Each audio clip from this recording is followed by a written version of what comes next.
भूतिया गांव। एक नैतिक कहानी। बहुत समय पहले पहाड़ियों के बीच बसा एक छोटा सा गांव था जिसे लोग भूतिया गांव कहते थे। वहां के लोग डर और अंधविश्वास में जी रहे थे क्योंकि हर रात गांव से अजीब अजीब आवाजें आती थीं।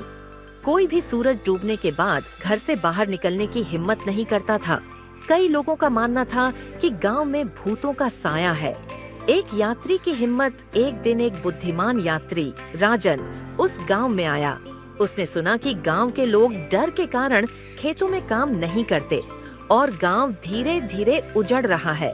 राजन को यह सुनकर बहुत आश्चर्य हुआ और उसने रात में उन अजीब आवाजों की सच्चाई जानने का निश्चय किया।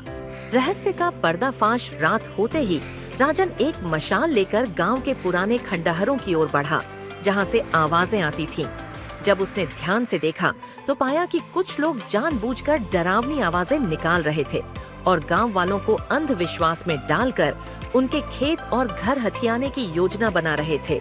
अगली सुबह राजन ने गांव वालों को इकट्ठा किया और पूरी सच्चाई बताई।